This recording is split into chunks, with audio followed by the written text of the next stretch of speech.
Hey guys, my name is Mannequin and welcome back to Remixing from Scratch. So today we're going to take a buck from the normal thing that we've been doing here, and I'm going to actually focus a little bit on the mix itself because I've been listening to this. I actually just finished a track today, and I went through and I mastered it and everything. So I was really into how the track was supposed to sound finalized at the end, and how the mixdown's supposed to be and everything like that, and the final sound. So really, I was kind of used to the sound that I was getting from that, and then I went and played this back.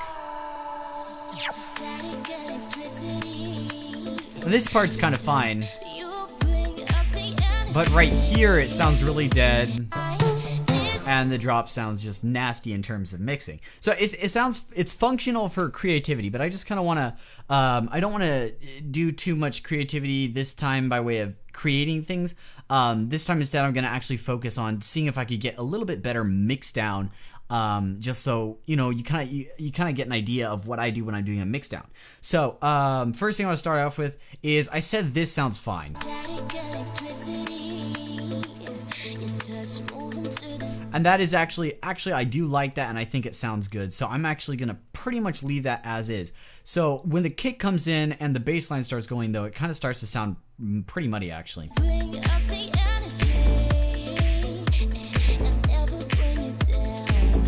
Okay, so the first reason is because the kick itself is actually pretty muddy right now.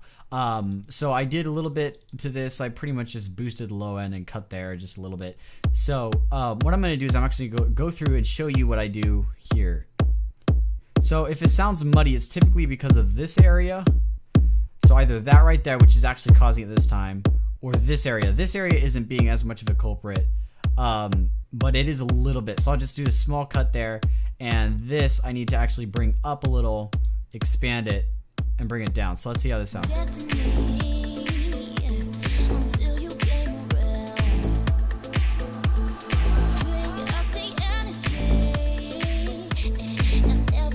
So the kick doesn't sound muddy anymore, but then again, it also doesn't stand out. So there's a couple things we could do to fix this. First is pulling up the high end. And a little dangerous thing about pulling up the high end right now is I'm using channel EQ. With kick drums, you really want to use linear phase EQ if you're going to boost the high end. So I'm going to switch to that here. And pretty much the big difference between linear phase EQ and the regular EQ, channel EQ, is other than the sound, the big difference is the processing power, because what the regular EQ kind of does a simple EQ algorithm to do the EQ, where this one actually does a more sample precise one that gets a lot better results. So this one does actually require more processing power. So if you use it all the time, chances are you're actually going to overload your computer. So so my suggestion is just kind of balance it out. When do you actually need the channel EQ, or when do you need the linear phase EQ rather? And use it only when you need it, and otherwise the regular EQ is fine. So typically boosting the high end is something bright and punchy. You're gonna see a lot of bad effects with the channel EQ, whereas if you're like working in the mids or the lows, the channel EQ will be fine, and the linear phase EQ isn't that big of a deal. So now I boosted the high end a little bit. What does it sound like?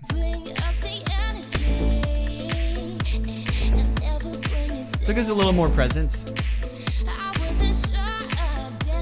You got to be careful though, because this kick, it doesn't actually have much of a click. So so I can't boost the high end too much, because then it'll just start to sound weird. So one final thing I could do is we got one more cut here.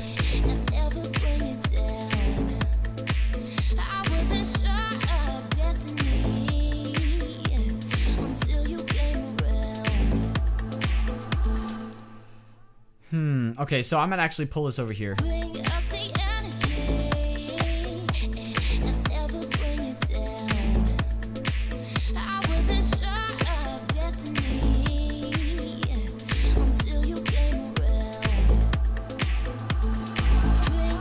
Cut this here. I talked about this in my my little tutorial I did for making a kick drum. So where basically you have to cut the low end here, the low end here, and you have to boost this, cut around here, and that's kind of partially because I always use kicks from the same sample pack, so they are characteristic of needing this. Sometimes you will need to do the opposite, but most likely this is actually what you'll have to do in the long run. Most kicks I've run into, you kind of need to do something like this in the low end. Okay, so now that the kick drum is kind of okay, I'm gonna start compressing it, and this is gonna get a lot of punch here. So just pull down the threshold, turn up the ratio, and turn up the attack. Turn down the knee all the way. Actually, you know what? Let's turn up the knee all the way. That'll make it a little bit smoother of a compression there. Okay, so it's got a lot of punch there, and what do I do to get the bass back is a question. Because, like, all the bass is gone. Well, one of the things I actually just did in my latest mix is kind of an interesting thing to do. Instead of creating a whole new track and splitting everything off, you could actually just get the mix here.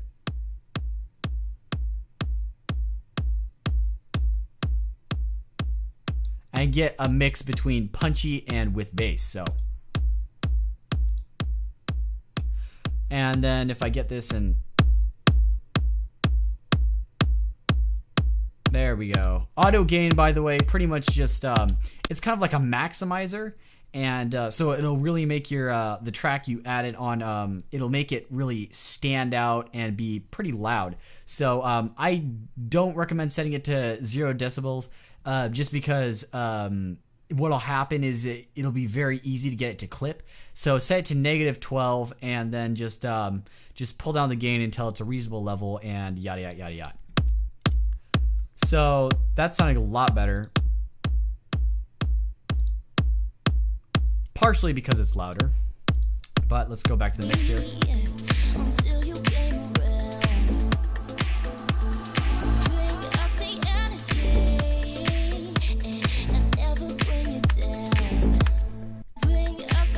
So that's the original.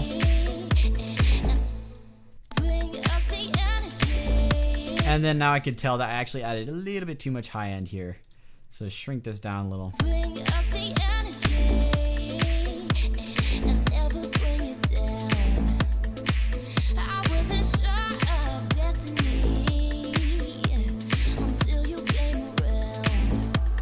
Okay, that should be fine. That should be fine for the kick drum there. Now I want to do something to the bass line. Where's the bass line? There we go.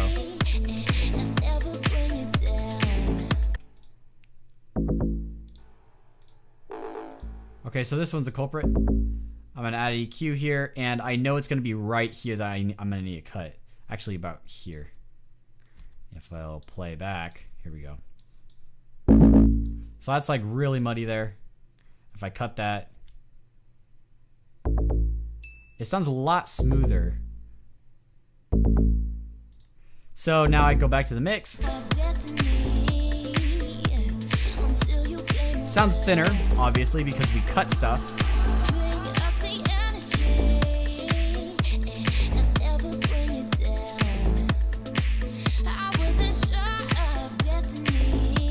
So now it sounds smoother, deeper, and it doesn't sound muddy. Okay, so what's next here?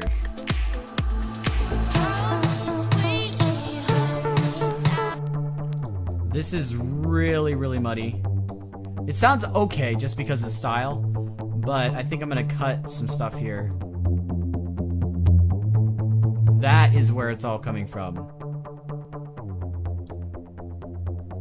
So I'm gonna cut this here in the low end, and then I'm gonna take this. So we get that sub. But it's coming, instead of coming from the low mids, it's coming from the actual sub itself.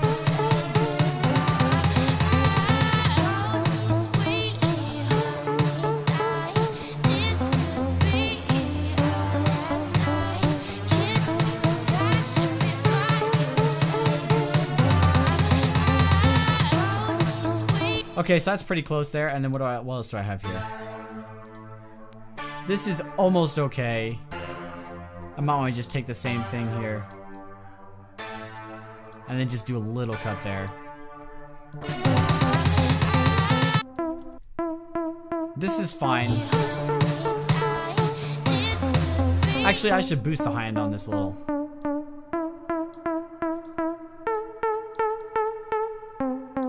There we go.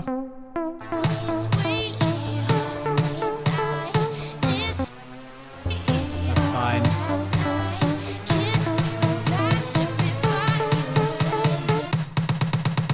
And that snare is way too muddy, partially because I did that.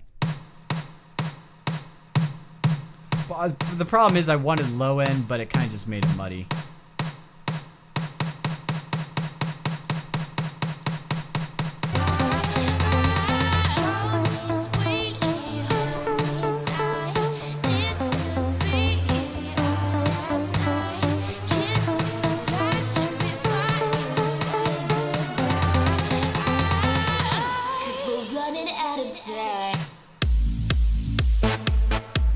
Now, the lead suddenly sounds terribly dull and, not this. The lead, here we go. It sounds kind of dull and it doesn't sound crispy at all. So, let's fix that. Whoops, I want this. Which one's this one? Okay, so I separated them left and right, that's right. Forgot about, okay. So since we have a sum on all this, we could actually just take this and just get, I'm gonna do some clip distortion because clip distortion can do some interesting things to your high end. Sorry if I blow your eardrums out. I don't recall how this one's set up at first, so I might need to, when I'm doing some distortion here, it might get some pretty nasty distortion. So, without further ado. Okay. So what I want to do is solo that, and let's just loop that part. Why is this?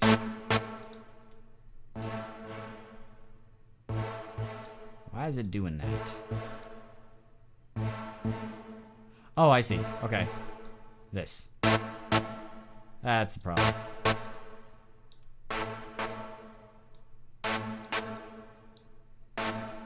Turn the tone. That's about where I want. For odd reasons. Turn the drive. So I got like this really thin, nasty thing, and all I have to do here is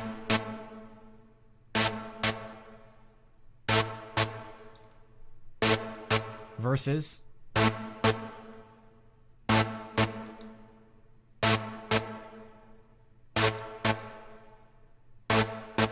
so it really adds a lot of high end and makes it crispy and sharp. I think I might add a little bit more.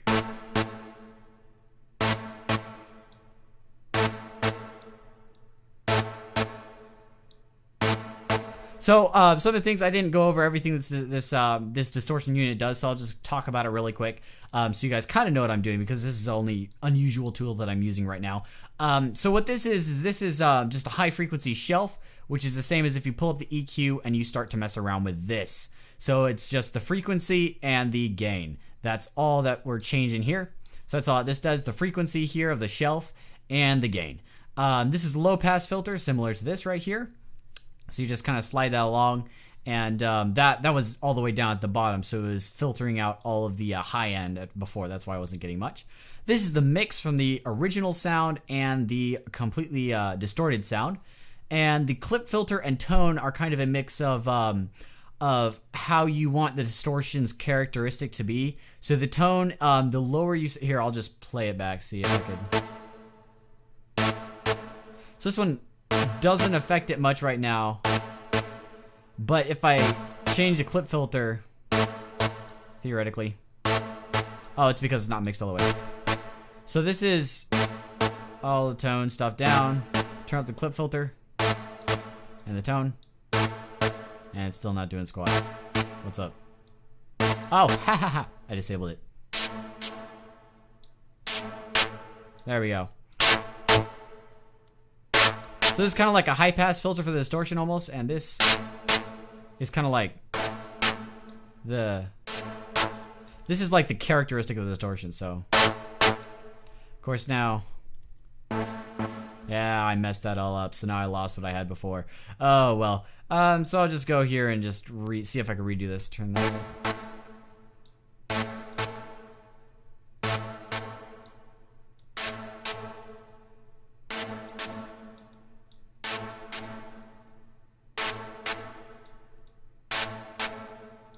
we go. There we go. See if this works.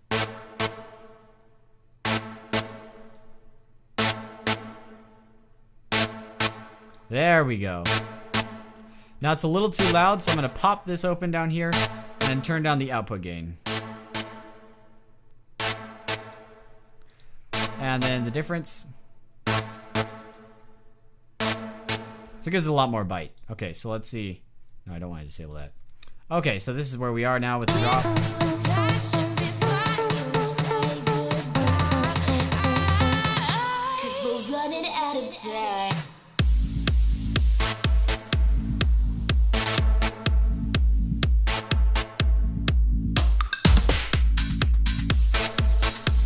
And now the if you notice, the fill kind of sounds like thin and poppy. It doesn't really sound like it's like really, it doesn't feel full, which is kind of stupid if that's the point of the fill. Why?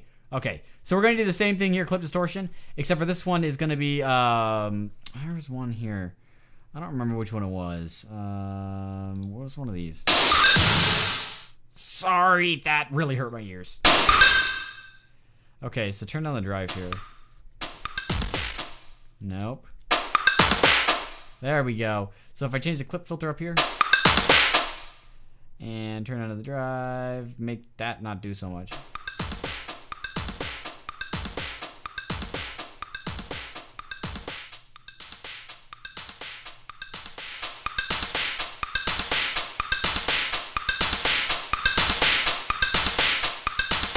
So this is the original, and that sounds a little too thin. So once again, all we have to do is pull down the mix till it's to where we want it.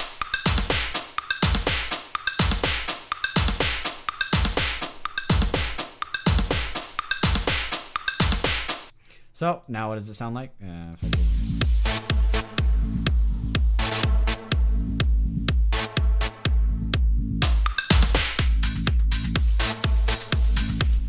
And I just realized something else. This noise drop is out of time, so I need to move that over to there. Okay. So, what did we do here? Okay. 1 second. Ugh, okay. So...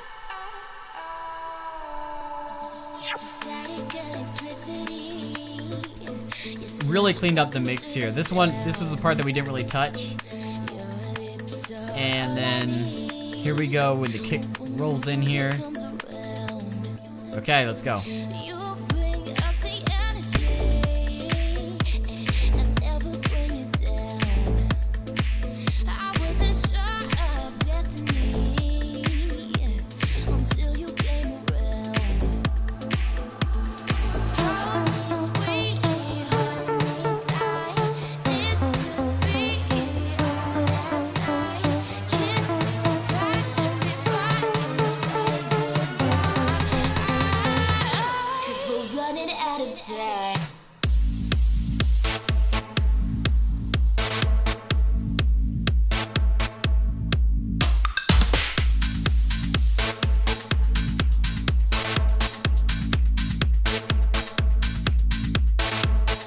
Sorry, someone tried to call me. Okay, so that's all I want to do in this video. One of the things you can notice is the drop here. The saw still kind of sounds thin-ish. So next time we'll try see if maybe I could compress it and like add some reverb and compress the reverb to give it a more interesting sound, to kind of give it more body and stuff like that. But that's for later. So I think there's one other thing I want to do before I end this video, because you'll notice that the vocals are starting to get a little drowned. So they sound fine here, but when we get to here, I could turn them up, or I could do this trick that is not often used. So if I get distortion, do overdrive, you don't want to distort it. You want to just pull up the tone all the way so it doesn't make it low pass or anything. And this will warm it up. So same volume level about. And never bring it down. I wasn't sure of destiny. But that really warmed it up and gave it some more characteristic. And never bring it down. I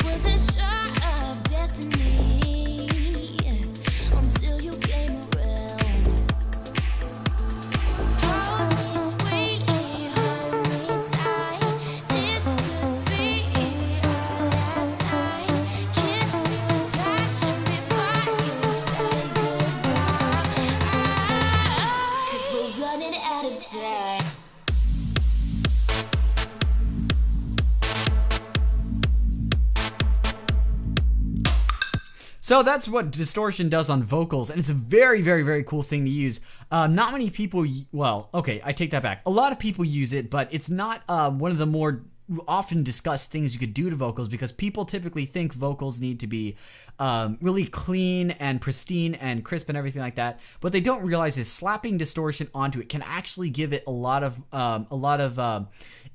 just more presence, and it'll give it more body, and sometimes even give it a little bit more sizzly high end too. So so you don't want to do too much distortion, and you don't want to use it on every single thing. You kind of just got to know, should I use it or not in this particular case.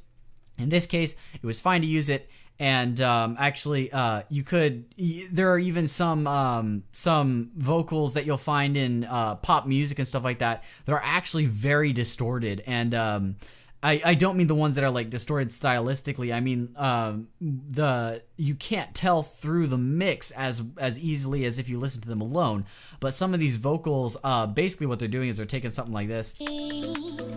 When the music comes around, you bring up the energy and never bring it down. I wasn't sure of destiny. So like you can't tell as much as really distorted, but it is actually like more distorted than it should theoretically be.